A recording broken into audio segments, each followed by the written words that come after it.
à une petite table ronde. On a 45 minutes, une petite heure, on sera terminé vers 2 heures. Oui, ça marche. Ça marche.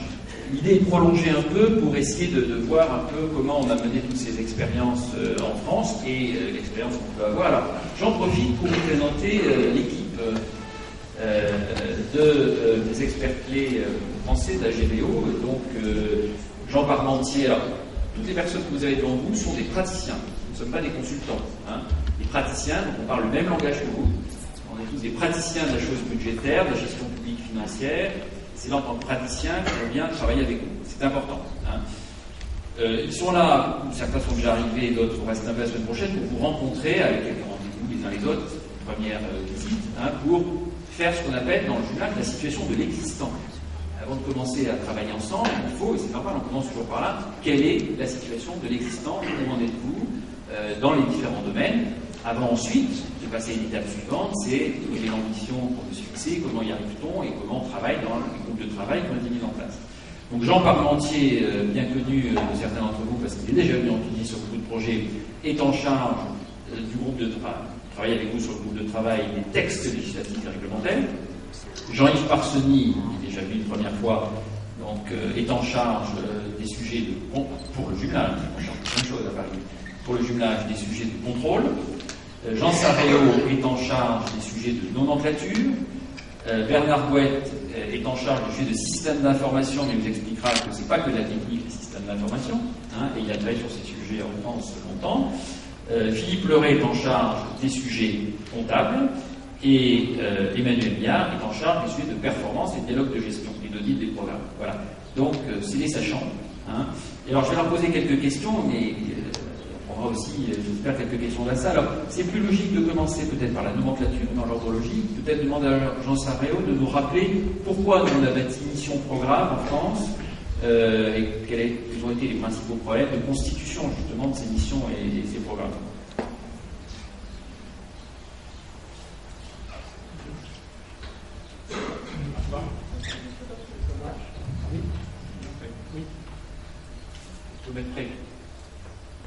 Donc si nous sommes passés en formation mission programme, c'était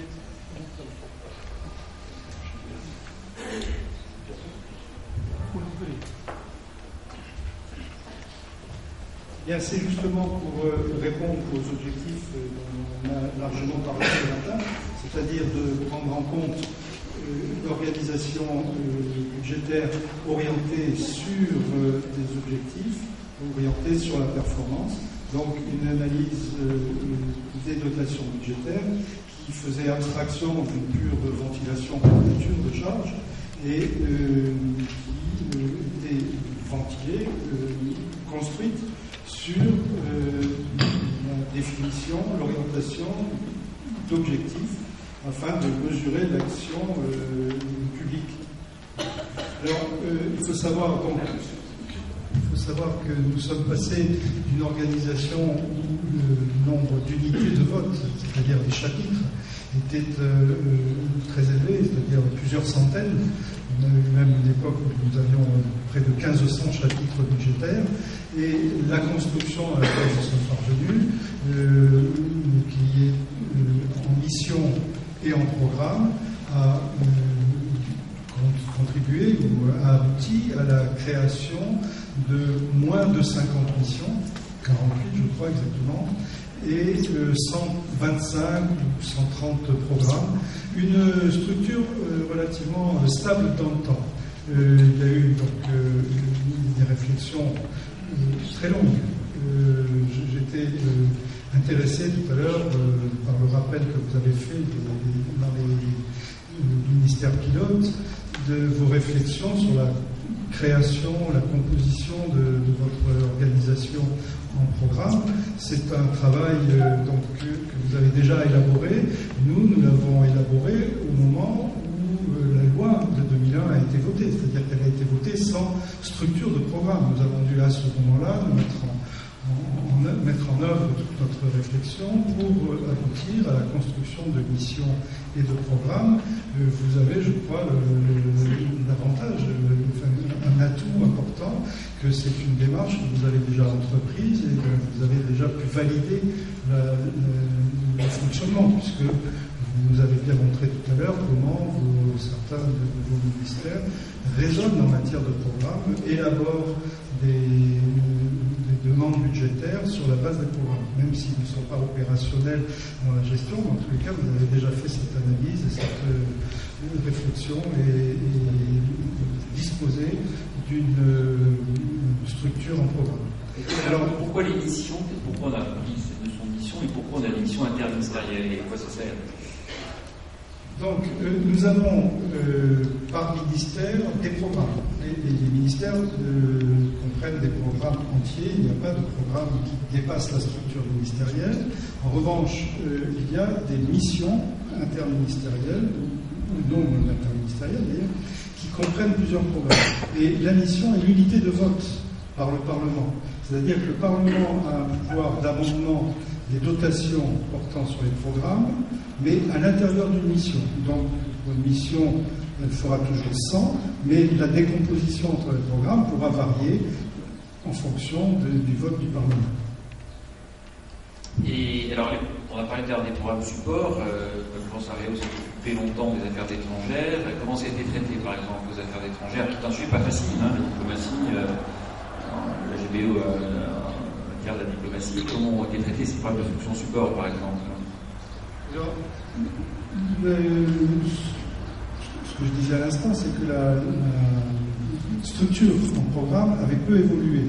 En revanche, dans les programmes, il y a eu des modifications, et notamment aux affaires étrangères, où on a vu migrer un certain nombre de programmes, enfin pas de programmes, mais d'unités de budgétisation appartenant à certains programmes qui relevaient d'une approche horizontale, qui ont migré dans des programmes politiques vers des programmes de support, parce qu'effectivement, la ventilation initiale qui avait été faite sur la base de mesures constatées n'était pas opérationnelle.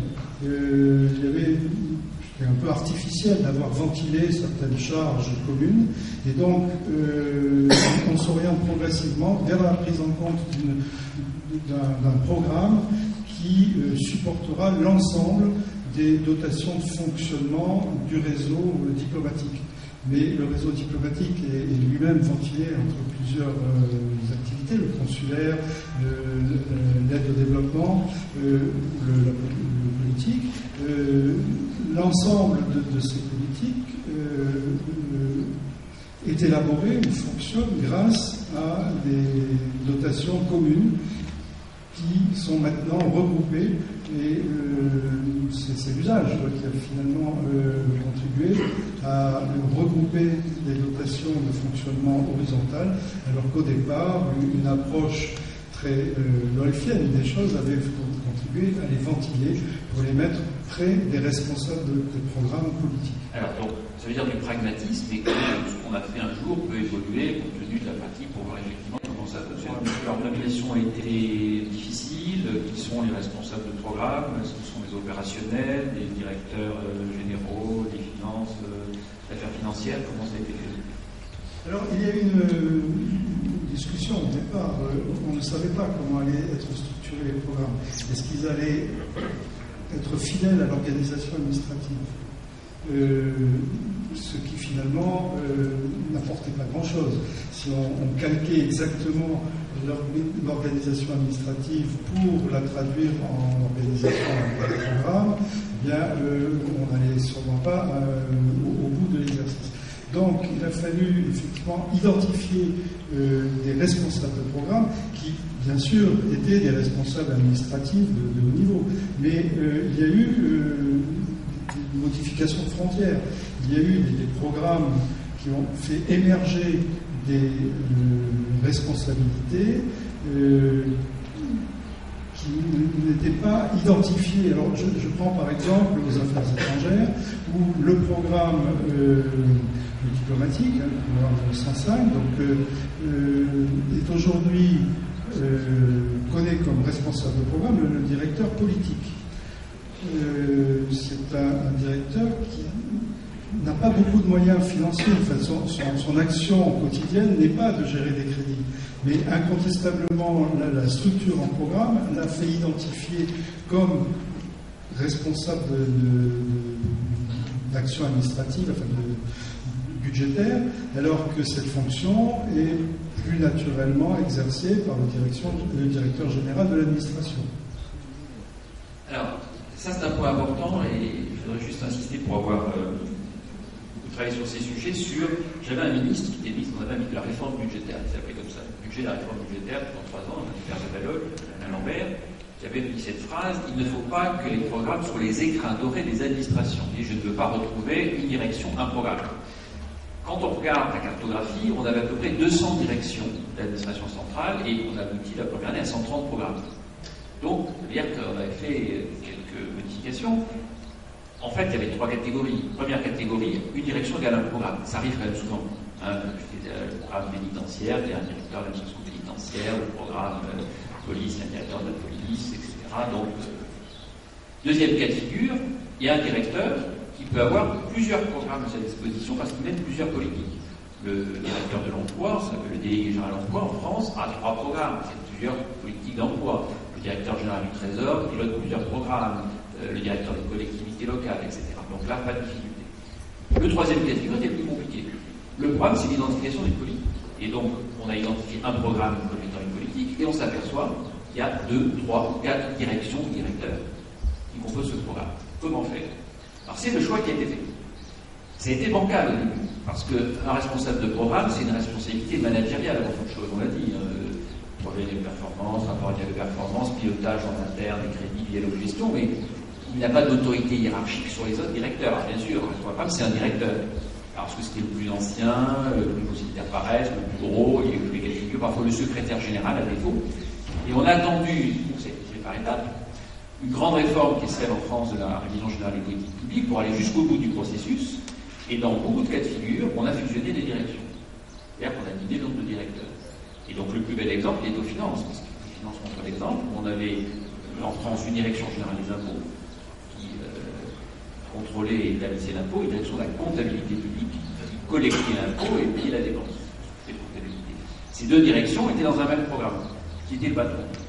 Eh bien, une grande réforme a été menée, on a créé une direction unique qui s'appelle des finances publiques, et donc il y a un directeur qui est responsable du programme et qui a à la fois l'autorité hiérarchique et l'autorité managériale. Et ce cas de figure, qui est très emblématique, a eu lieu dans d'autres cas de figure, au ministère de la Culture, au ministère de l'Éducation nationale. Ça veut dire que, voilà, une réforme budgétaire qui est devenue une réforme de l'État. On a fait les conséquences progressivement, qui était un révélateur des problèmes d'organisation. Ce qui a posé des problèmes, hein, bien sûr, c'est pas ça. Alors, on va passer à la performance. Emmanuel Millard va nous dire, alors, quels ont été les choix qui ont été faits, connaissant le benchmark international, sur qu'est-ce qu'il faut choisir comme type d'indicateur, la philosophie un peu de la performance.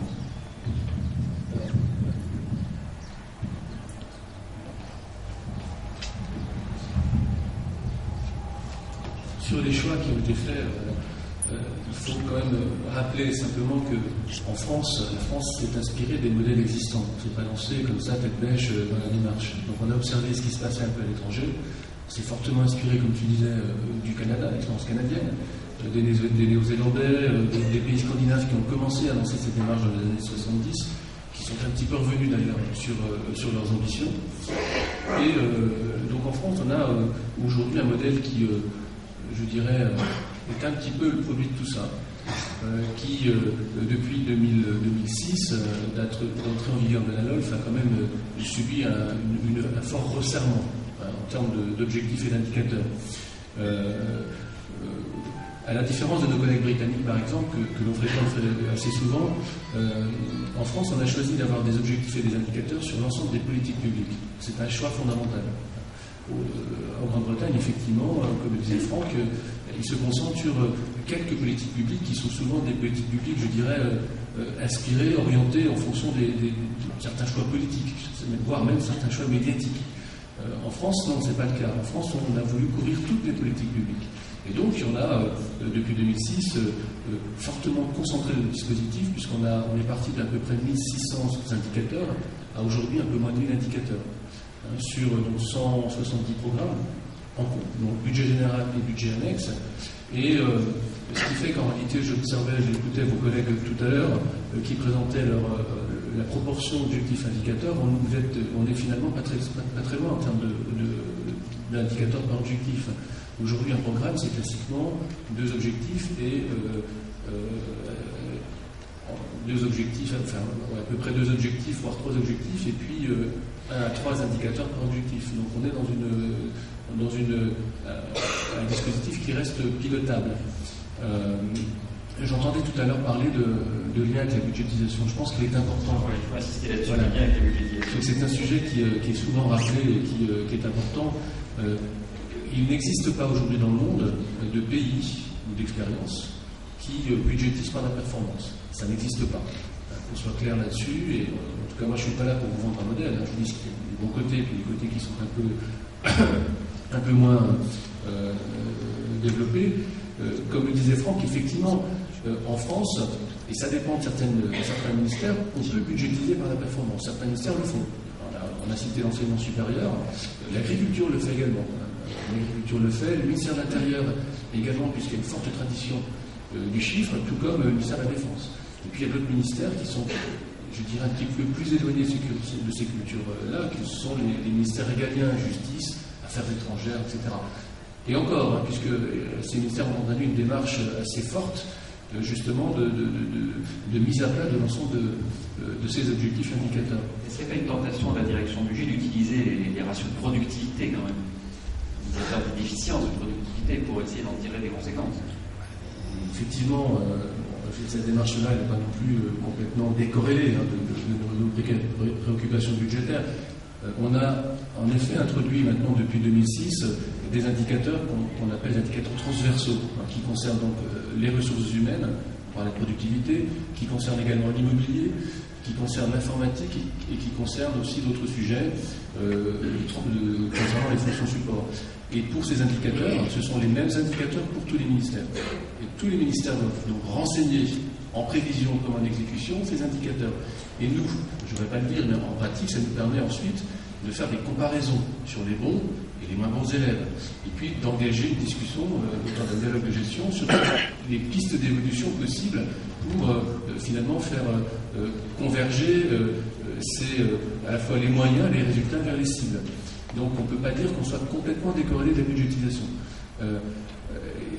Il faut aussi rajouter un point important, puisque, encore une fois, le processus de performance en France est un processus qui est évolutif, qui n'est pas complètement figé, et chaque année on essaie d'apporter des nouveautés. Donc, en 2009-2010, on a introduit ce qu'on appelle des indicateurs de mission, qui effectivement sont plus proches de ce qu'ont nos collègues britanniques, puisque ces indicateurs de mission, c'est en gros une petite centaine d'indicateurs politiques qui sont présentés et défendus par le ministre, la plupart du temps par les responsables de programme, qui sont auditionnés régulièrement par les commissions des finances et les commissions thématiques. C'est aussi une grande nouveauté par rapport au système précédent. Est-ce qu'on peut dire un mot de la stabilité des objectifs et des indicateurs? Parce que tout à l'heure, un intervenant disait, voilà, on a les objectifs qui peuvent changer, évoluer, d'une année sur l'autre. La stabilité de l'objectif et de l'indicateur. Effectivement. La stabilité, alors depuis 2006, on observe, plutôt 2007-2008, que chaque année, on a à peu près 80%, un peu plus de 80% des objectifs et des indicateurs qui sont stables. La priorité de la direction du budget qui coordonne, je l'ai rappelé tout à l'heure, mais c'est important de dire, ce genre de dispositif, il faut qu'il y ait un pilote à bord. S'il n'y a pas de pilote à bord, et si chaque ministère développe ses objectifs, ses indicateurs de façon relativement démontrée, ça ne pourra pas marcher. Toutes les expériences qui ont été, observées dans ce sens-là n'ont jamais fonctionné. Donc le pilote à bord, c'est important, que ce soit la direction du budget, le ministère des Finances ou le Premier ministre, peu importe. Et il faut qu'il y ait un pilote à bord. Ça, c'est essentiel. Et puis, sur les objectifs indicateurs, notre priorité, ça a été, dans un premier temps, de stabiliser le dispositif, de faire en sorte que chaque année, on ne change pas d'indicateur et d'objectif. Pourquoi? Pour privilégier la vision stratégique à long terme. Franck a rappelé tout à l'heure la notion de budget triennal. Depuis 2009, on fait en France des budgets triennaux et nos objectifs indicateurs sont calés sur les éléments du budget triennal. Donc si on change chaque année ces éléments-là, on ne comprendra plus rien. Donc maintenant que ces objectifs et ces indicateurs sont stables, on met l'accent, tu l'as rappelé tout à l'heure, sur la fiabilité des données. C'est important. Comment sont renseignés ces indicateurs? Alors, une question, puisqu'on a parlé tout à l'heure de dialogue de gestion, et ça fait partie des sujets qu'on va travailler ensemble, la déclinaison des objectifs et des indicateurs qui sont dans les documents nationaux dans la réalité de la gestion et sur le terrain. Alors, effectivement, cette déclinaison, alors Adolphe parle d'indicateurs stratégiques de performance et puis elle parle également d'indicateurs opérationnels et d'indicateurs de pilotage. C'est précisément la démarche de déconcentration qui est engagée maintenant depuis 2-3 ans au sein des services d'administration centrale et dans le réseau, dans les services déconcentrés. On a des objectifs indicateurs qui sont parfaitement corrélés. On a cité tout à l'heure l'exemple du coût d'un passeport, du coût d'un visa, du délai de traitement par exemple, ou de délivrance d'un document administratif. Ça, on peut parfaitement le mesurer au niveau national, comme au niveau local, voire dans le réseau des ambassades à l'étranger, puisque le service consulaire remplit les mêmes fonctions, en tout cas les mêmes services, dans le domaine que fait une préfecture en France. Donc on a des indicateurs qui sont parfaitement déconcentrés, puis on a des indicateurs qui ne peuvent pas être complètement déconcentrables, en tout cas à l'identique. Donc on adapte ces indicateurs à la fois à l'organisation et au métier des directions qui constituent le programme, et puis également, je dirais, aux spécificités du réseau et de la nature du ministère. Donc ça, c'est effectivement, plus encore maintenant, du fait des contraintes budgétaires qu'on connaît tous, un point de développement extrêmement important qui est encore une fois piloté par la direction du budget, au niveau interministériel. Un des ratios phares en ce moment dans le domaine de la gestion publique, cœur de métier, c'est l'immobilier. Il y a un ratio 12 mètres carrés par agent. Voilà, on ne doit pas occuper en moyenne 12 mètres carrés par agent et on le calcule. On est à 15. Pour le diminuer, en serrant les gens. Bon. Et tout à l'heure, on a vu, c'est très intéressant, une fiche détaillant l'indicateur. C'était sur les jeunes scolarisés qui font des activités de volontariat. C'est très important de rappeler peut-être que derrière, c'était ça que je disais tout à l'heure, il faut renseigner et avoir des systèmes d'information fiables qui permettent de renseigner ces fiches pour que la collecte de données soit fiable. On a des conseils à donner, en tout cas des conseils d'expérience. Alors, absolument, je pense qu'une fois que le dispositif est stabilisé, il faut vraiment, parallèlement, mais en tout cas par la suite, s'assurer que ce qu'on renseigne, finalement, est à la fois auditable, opposable, comme certification, finalement, d'éléments financiers, d'un plan de résultat, d'un bilan, c'est exactement la même chose. Et donc la Cour des comptes, en France, met l'accent chaque année dans son rapport annuel de l'exécution sur un certain nombre de missions. Et Franck a oublié tout à l'heure de citer aussi le SIAP. J'allais le dire, j'ai pensé, le SIAP, allez.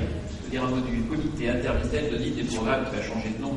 Voilà. Bon. Et le SIAP, c'était effectivement un outil très important. Le SIAP, c'est une organisation qui est composée d'inspecteurs généraux, pilotée par l'inspection générale des finances, et qui audite chaque année une petite quinzaine de programmes en lien avec la direction du budget, puisque nous sommes un petit peu leurs actionnaires quelque part. Et donc on met l'accent sur des missions qui nous semblent peut-être devoir mériter un approfondissement tant sur le plan méthodologique que sur le plan de la qualité des données. Le SIAP a aussi, c'est ça pour mission de vérifier la qualité des objectifs, des indicateurs, des systèmes d'information sous-jacents, pour voir s'ils sont fiables ou pas, et les chiffres qu'on donne ont un sens. Alors on va passer au contrôle, puisque, bon, je vais évidemment exposer tout à l'heure que le benchmark international montre que partout, et en France on l'a fait, on a allégé, recentré les contrôles exercés par le ministère des Finances dans la gestion quotidienne. Est-ce que Jean-Yves Parsuni peut nous rappeler comment on est passé de l'ancien au nouveau système? On avait une loi de 1922 et un décret de 2005, il y a 80 ans. Comment a-t-on progressivement basculé d'un système à l'autre? D'abord, premier point, il y a toujours du contrôle. Le contrôle, ça a été rappelé. La France a fait le choix de conserver des modalités de contrôle a priori. Ce qu'il y a eu, c'est une adaptation des modalités de contrôle. Je prends un exemple que j'ai remarqué récemment. C'est la deuxième fois que je vais à Tunis. J'ai observé que sur la route qui conduit de l'aéroport au centre-ville, il y a 2 radars automatiques. Et 2 radars automatiques, on est en plein dans notre sujet sujet, je vous rassure. C'est l'exemple même d'une adaptation des modalités de contrôle à une évolution de l'objet contrôlé. Il y a 10 ou 20 ans, il y avait beaucoup moins d'autoroutes, et il n'y avait pas beaucoup de véhicules capables de rouler à 150 ou 200 km/h. Ce qui s'est passé, il y a eu les autoroutes, les véhicules ont changé, et puis on a adapté les modalités de contrôle de la vitesse. Je ne suis pas en train de faire basculer le séminaire sur la sécurité routière, mais pour le contrôle budgétaire, c'est exactement la même chose qui s'est produite. Nous avons choisi de conserver les modalités de contrôle, mais de les adapter en fonction des nouvelles conditions de budgétisation et de gestion des dépenses publiques. Il y a eu tout un travail de réflexion conduit pour savoir exactement ce que l'on souhaitait faire. Et quand je dis on, c'est le ministère du budget au premier rang, mais également l'ensemble des ministères concernés. Le premier travail était déjà de bien mesurer statistiquement quel était la volumétrie des actes suivis par les contrôleurs financiers. Et il s'est avéré que beaucoup d'actes étaient en volume important, mais à enjeu budgétaire fort. Et donc une première réflexion a porté sur les seuils de visa. Les seuils de visa, allant jusqu'à une évolution assez forte, puisque désormais, en termes de nombre d'actes, c'est-à-dire en fait de signature du contrôleur, la moyenne tourne autour d'une dizaine de pourcents des actes, là où on avait donc à peu près 100% des actes de dépense. Pour autant, ces 10-15% portent sur 90% de la dépense. C'est-à-dire qu'on a eu à mesurer comment fixer le bon seuil permettant de suivre l'ensemble de la dépense jugée stratégique. Donc ce travail-là, évidemment, est variable, et ces seuils sont variables d'un ministère à l'autre. Ça a été assez fastidieux d'ailleurs. C'est un caractère d'adaptabilité, hein, c'est proportionné au risque de voilà, c'est de bâtir un système souple, adapté à chaque ministère, et je dirais avec un certain nombre de contreparties, c'est-à-dire que ces évolutions ont été mesurées en fonction aussi de la capacité du ministère concerné à produire une programmation de ces dépenses, à produire un suivi de l'exécution de ces dépenses partagé avec le contrôleur. Et là, on bascule complètement dans un nouveau métier pour le contrôleur, puisque non seulement il va vérifier que le ministère est capable de programmer ses dépenses et de suivre l'exécution, et avoir des rendez-vous réguliers pour suivre tout au long de l'année cette exécution des dépenses, mais il va également s'intéresser à la nature des dépenses, à la dynamique de la dépense, comprendre pourquoi ce qui était prévu selon une certaine courbe dévie en plus ou en moins. Et donc là, on n'est plus du tout dans le contrôle financier ancienne mouture, je dirais, mais dans un nouveau métier qui va consister aussi à alerter, ce qui n'était pas le cas auparavant, à alerter les plus hautes autorités d'une variation significative de la dépense, qui peut ensuite appeler des décisions de redéploiement, des décisions d'économie, des décisions d'abondement des crédits si c'est nécessaire, enfin bref, toutes sortes d'actes de gestion pour lesquels désormais les contrôleurs budgétaires, ce qu'on appelle désormais contrôleurs budgétaires, sont au cœur de ces problématiques-là. Tu peux nous redonner un exemple de seuil de visa qui se passe à l'intérieur sur les marchés? Combien tu vises au-delà de combien? Accrochez-vous à vos chaises parce que le seuil est relativement élevé. Il y a de 2 millions d'euros pour les marchés publics. 2 millions d'euros. Donc ça fait à peu près 4 millions de dinars. Voilà. Mais par contre, dans d'autres ministères, il est beaucoup plus bas. Il peut être quelques centaines de milliers de liens. 200 000 euros. Alors, Ça signifie concrètement qu'un marché supérieur à 2 millions d'euros nécessite un visa préalable et un examen, évidemment, une instruction approfondie de la part de mon service. Et le contrôle a posteriori. Et alors voilà, ça ne signifie pas pour autant que je me désintéresse de tout ce qui est inférieur à 2 millions d'euros. Bien au contraire, est mis en place toute une démarche de contrôle a posteriori qui va permettre de vérifier que les procédures sont respectées, même en l'absence du visa du contrôleur. Comment dirais-je, que les modalités de gestion n'ont pas été détournées. C'est jamais. Je veux dire par là que découper des opérations d'investissement en tranches permettant de passer en dessous de ce visa, ça peut être tentant. Donc tout ceci fait partie d'une relation à entretenir avec le ministère pour que justement ce genre de difficultés soit évacué. Et puis également, encore une fois, comprendre quelle est la dynamique de la dépense, y compris pour des dépenses de fonctionnement ou certains dispositifs d'intervention, des subventions, etc. Bref, c'est tout un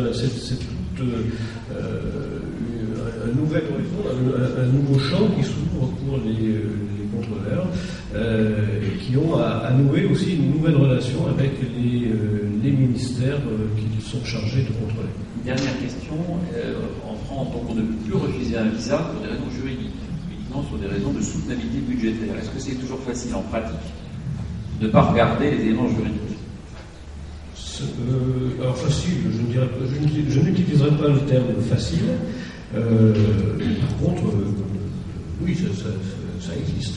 J'ai lu d'ailleurs à refuser des visas et donc à porter à arbitrage les décisions en question. Ce sont notamment pour des actes de recrutement, par exemple, passifs, donc des recrutements de contingents, de fonctionnaires. Si le contrôleur n'a pas l'assurance que le programme en question aura la capacité de rémunérer ses fonctionnaires, donc ces dotations budgétaires ne sont pas suffisantes, et bien dans ce cas, il est amené à refuser son visa. Ce qui induit, peut-être pas rentrer dans les détails ce matin, mais ce qui induit dans ce cas-là, de la part du ministre concerné, la saisine directe du ministre du budget pour passer outre le refus de visa du contrôleur. Et donc obtenir une décision directe du ministre du budget. Alors, dernier grand sujet, je ne dis pas système d'information et texte, mais ça sera plus court parce qu'on verra qu'il y a une problématique différente. Le quatrième sujet, c'est la comptabilité. Alors, il faut être clair, parce que je n'ai peut-être pas été tout à l'heure en disant que la comptabilité c'était long, compliqué, etc. Je voulais parler de la comptabilité patrimoniale. Mais il y a peut-être d'abord quelques éléments de base à rappeler sur ce qu'on entend par comptabilité en partie. Donc je passe la parole à Philippe Huret. Oui, merci. Avant d'aborder la problématique spécifique de la partie double que je vais essayer d'expliquer simplement, je crois qu'il n'est pas inutile de rappeler le positionnement en France de la comptabilité publique. Et pour cela, je ne vais pas faire appel à la sécurité routière, mais à l'anatomie. Quand un homme, quand une femme naît, on est avec un cerveau, un cœur et des membres. Ça, jusque-là, c'est pas un secret. Si le cerveau ne fonctionne pas, si le cœur ne fonctionne pas, on est mort. On peut vivre avec des membres absents, du moins qui ne fonctionnent pas, mais à ce moment-là, on est tétraplégique. Pour moi, les finances publiques, en tout cas en France, c'est un peu la même chose. Le cerveau, très clairement, ça a été très largement évoqué ce matin, c'est toute la problématique budgétaire et du lien qui, au travers de l'outil budgétaire que l'on crée, se noue entre les ministères et le Parlement, entre l'exécutif et le Parlement. C'est là qu'on prend les ordres. Et c'est là qu'on comprend les choses. Et on voit bien que vous avez fortement évolué dans ces domaines, même si j'ai entendu des débats sur les indicateurs particulièrement intéressants. Le cœur, c'est un petit peu ce qui va faire fonctionner la machine, ce qui va irriguer la machine. Le cœur, c'est un système d'information digne de ce nom et qui marche parce que sans ça, on a beaucoup de mal à faire fonctionner la machine. C'est aussi les normes comptables, c'est les nomenclatures, c'est les contrôles.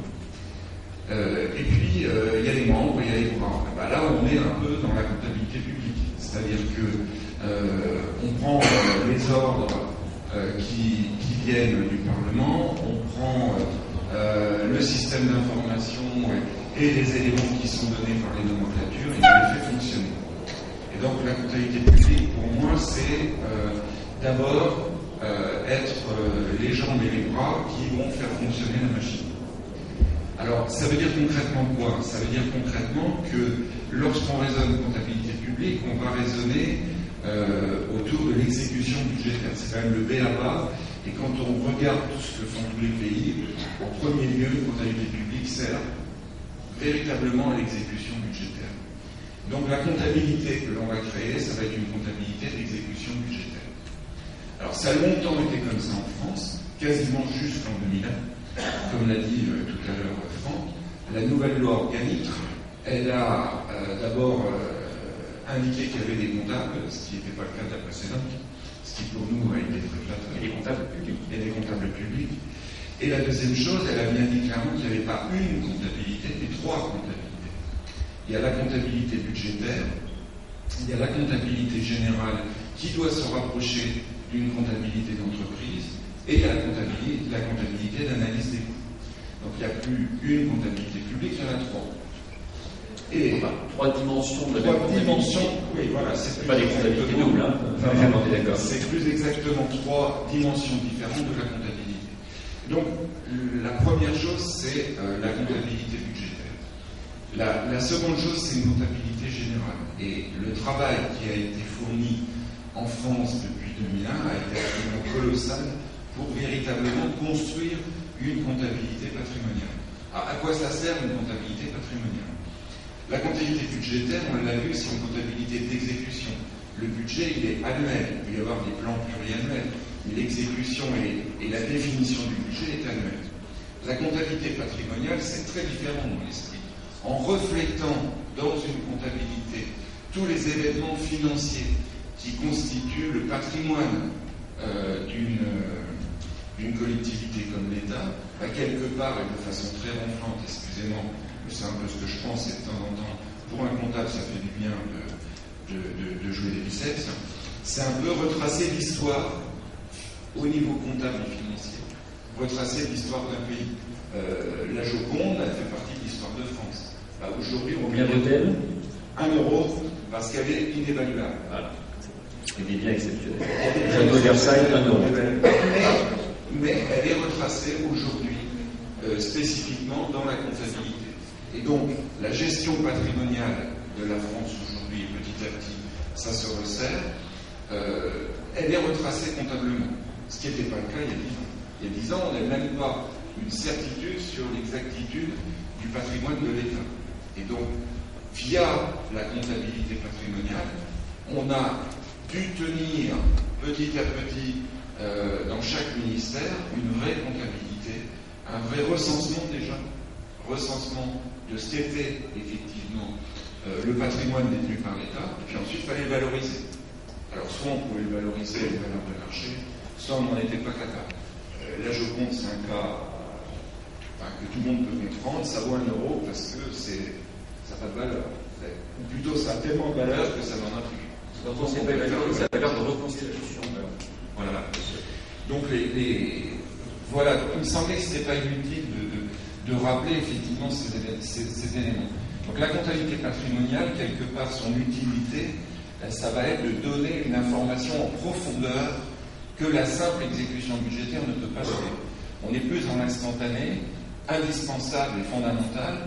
La comptabilité patrimoniale, elle tient compte de l'histoire, parce que dans son bilan qu'elle va présenter tous les ans, finalement, elle va retracer effectivement ça. Alors j'en viens à la comptabilité en partie double, parce que la comptabilité en partie double, qu'est-ce que c'est finalement? C'est un simple constat juridique. C'est-à-dire que tout événement, quel qu'il soit, se décompose au moins, on va dire simplement aujourd'hui, se décompose en 2 événements juridiques différents. Et ces 2 événements juridiques vont être retracés dans la comptabilité. Je prends un exemple très concret qui nous concerne tous, parce que je crois qu'il y a quand même beaucoup de fonctionnaires ici et là. Et donc, la paie. Vous êtes payé. Tous les mois, l'État vous paye. Qu'est-ce qui se passe pour l'État? L'État, d'un côté, il va constater une dépense, il vous paye. C'est une dépense.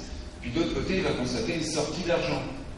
Il y a bien deux événements qui sont liés à l'acte de payer une paie. Voilà, une dépense et une sortie d'argent. Ce sont en fait deux événements différents. Et donc la partie double, à partir de cette simple lecture juridique, va nous conduire à décomposer systématiquement tout événement en deux événements juridiques. Le retracer en comptabilité se fera comme ça. Et à partir de là, ça va structurer effectivement la notion de bilan d'un côté, c'est-à-dire suivi patrimonial de l'activité, et puis ce qui va fonder le résultat comptable en fin d'année, qu'on appelle charge de produit, et qui va faire le compte de résultat. Et donc, on voit bien que quand on passe en partie double, on est dans une logique de mieux suivre les événements juridiques, donc c'est intéressant. Et derrière, ça nous structure effectivement un bilan, un compte de résultat. Ça nous rapproche de l'entreprise. Alors parfois, faut-il commencer dans les travaux qu'on va mener ensemble sur quel point mettre l'accent, les priorités. Alors, et si moi, j'aurais beaucoup de modestie parce que pour le moment, je n'ai pas encore eu des contacts. Donc, moi, je pense que effectivement, il y a un existant sur lequel il faut travailler assez longuement pour pouvoir faire des propositions. Et donc, ça, c'est des travaux qu'on va conduire dans les mois à venir. Passer en partie double, c'est pas fondamentalement compliqué. Mais ça dépend d'une structuration de départ. Comment on est organisé concrètement aujourd'hui pour suivre la comptabilité dans le pays? Quels sont les acteurs de la comptabilité? Où sont-ils situés? C'est le premier point. Second point, à mon sens, c'est de voir l'envie qu'on a et les moyens qu'on peut mettre sur la table pour y passer. Parce que l'idéal, c'est quand même de mettre un système d'information qui permet d'accompagner le passage en partie double. Le passer en partie double n'est pas l'acte le plus compliqué, c'est beaucoup plus compliqué de passer à une gestion patrimoniale. C'est ce que Franck a dit ce matin en disant il faut du temps. Donc c'est vrai que passer à une gestion patrimoniale de la comptabilité de l'État, c'est relativement long. La partie double, c'est une mesure technique. Et donc derrière, on regardera ensemble, si vous souhaitez y passer, comment techniquement nous pouvons nous organiser pour le faire relativement vite. Ça peut être, à mon sens, beaucoup plus rapide. C'est le b.a.-ba, c'est-à-dire qu'il faut passer par là avant de s'attaquer de façon plus approfondie à d'autres évolutions. Merci, on reviendra, on n'a pas le temps de tout traiter, mais puisqu'on parle de comptabilité, naturellement, on va parler système d'information, ce sera un avis de dernière fois, parce qu'il n'y a pas de nomenclature budgétaire et de comptabilité s'il n'y a pas de bon système d'information. Alors, qui précède quoi? Comment fait-on? Bernard Bouet. Alors, moi, je ne peux parler que de mon expérience, qui a été donc de contribuer à la mise en place du système actuel, qui s'appelle Chorus en France, qui est le système d'information budgétaire et comptable de l'État, et à la mise en place du système qui l'avait précédé au sein de l'administration centrale. Voilà. Donc c'est une expérience très riche, je dirais, avec des moments positifs et des moments négatifs. Et c'est un peu à cause de cela c'est un peu cette expérience-là que je voudrais vous faire partager avec, je dirais, peut-être deux éléments que j'en ai retenus pour moi-même. Le premier élément, c'est que la vieille distinction entre informaticien et fonctionnel est une distinction qui peut s'avérer dangereuse. C'est-à-dire qu'il faut trouver des modes de fonctionnement qui soient extraordinairement interactifs. C'est-à-dire des modes de fonctionnement qui soient très intégrés. Et cela dès le départ d'un projet. On ne peut pas être dans une situation où finalement les informaticiens interviennent une fois que les fonctionnels ont décidé leur cahier des charges dans leur coin. C'est-à-dire le dialogue doit être permanent. De ce point de vue-là, j'ai vu que la composition des groupes était intéressante parce qu'elle essaie de tenir compte de cette nécessité d'intégration. La deuxième question que nous nous étions posée en France et qui a été l'objet d'une assez grande déconvenue, c'était savoir si on passe par vagues successives ou si on fait un Big Bang. Ce qui a été une des convenues, ça a été le Big Bang, c'est-à-dire passer tout le monde en même temps sur un nouveau système a été tenté, mais ça a échoué. Et donc, je suis absolument persuadé maintenant qu'une démarche progressive par vague, qui quelquefois est très compliquée pour les informaticiens, mais qu'une démarche progressive doit être mise en œuvre.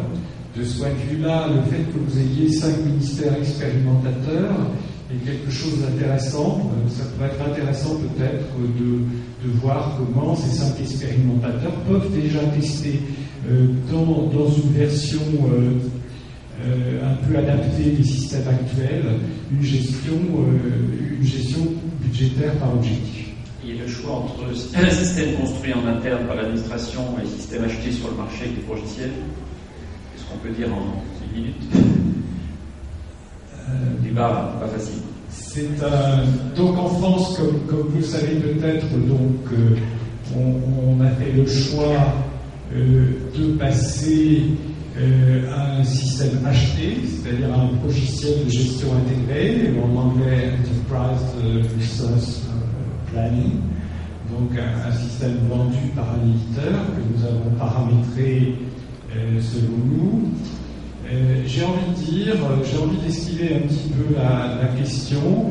En fait, ce qui a été très important, qui s'est passé en France, c'est que dans le même temps, on a essayé de créer une structure de discussion interministérielle de l'informatique. C'est-à-dire que l'informatique qui était l'informatique des systèmes d'information, qui était cantonnée dans une direction qui était celle de la comptabilité publique, a été remplacée par un système, par une structure qui ne dépendait plus de cette seule direction, mais qui était une structure de discussion interministérielle. Donc, encore une fois, peut-être pour faciliter encore ce dialogue qui doit être très précoce entre les informaticiens et les futurs utilisateurs. Voilà, donc les deux messages, c'est un travail interministériel, c'est pas la science tout seul qui construit l'expression des besoins, elle est faite par tout le monde, il y a une coordination et un pilotage, et deuxièmement, je vais même au-delà de ce que dit Bernard Wendt, c'est-à-dire qu'il y a un travail entre les fonctionnels et les informaticiens à un point tel que parfois, on appelle ça la maîtrise d'ouvrage embarquée, on fait la maîtrise d'ouvrage sur un plateau, il y a des moments où les agents sont ensemble, donc en permanence il y a un dialogue. Alors un dernier mot, Jean Parmentier, les textes. Est-ce que le texte doit commencer et après on a du temps pour réaliser? Est-ce que le texte vient couronner, les textes législatifs viennent couronner, cristalliser la pratique? Est-ce qu'on est entre les deux?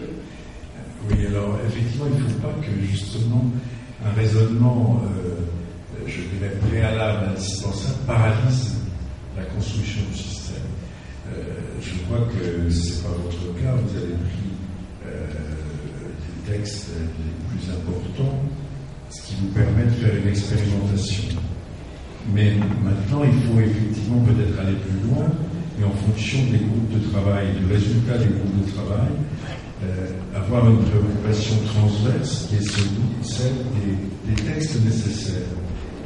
Et je voudrais aussi insister sur un deuxième point qui est l'expérimentation doit faire appel à l'imagination, si je puis dire, c'est-à-dire qu'on peut, dans un certain nombre de domaines, à mon avis, commencer à desserrer un certain nombre de verrous, commencer à réfléchir à réglementation constante, à législation constante. Je pense qu'il y a des marches de progrès. En France, on l'a fait avant la LOLF, notamment pour les contrats d'objectifs. On a fait des agrégats, on avait commencé à desserrer éventuellement même les contrôles, qui est peut-être le point où les textes sont plus prégnants. Maintenant, il y a aussi la déconcentration. Il y a des déconcentrations qui peuvent se faire à réglementation constante, et puis éviter peut-être que certaines choses remontent un peu trop, je dirais, à l'administration centrale, laisser plus d'initiatives aux gestionnaires de base. Ça, je ne pense pas que ça soit toujours verrouillé par des textes. Donc des choses qui peuvent être modifiées sans attendre la transformation totale de la loi organique. Et peut-être aussi la globalisation du fonctionnement. Alors, globalisation du fonctionnement, oui, sans doute. Et puis même sur la nomenclature, il y a des possibilités d'évolution. Je suis né un peu avant, comme Franck Mandac l'a dit sur la Tunisie, il y avait eu des propositions, des études sur la nomenclature. Je trouve des regroupements. Mais il faut s'y pencher, encore une fois, alors ça c'est une méthode. Il faut vraiment aller dans le détail, que ce soit pour les contrôles, que ce soit pour la nomenclature. Il ne faut pas hésiter à vraiment regarder dans le détail. Et c'est là qu'on peut trouver des possibilités d'assouplissement, à mon avis. Merci. Je vous propose qu'on arrête là parce qu'on a débordé un peu notre horaire. Mais alors vous avez donc déjà les 5 groupes de travail constitués. Certains ont commencé à fonctionner, d'autres un peu moins. Il y a un nouveau groupe de travail qui va être constitué. Donc Emmanuel Liard sera directement intéressé sur performance de la gestion. Je crois que Mme Mélini commencera à piloter ce groupe de travail pour l'instant. Et ce serait intéressant effectivement de pouvoir le réunir. Alors quand les experts qui reviendront, voilà, ça sera l'occasion aussi d'avancer avec vous sur les groupes de travail. Je remercie donc la table ronde française et je laisse le mot de conclusion à Mme Mélini.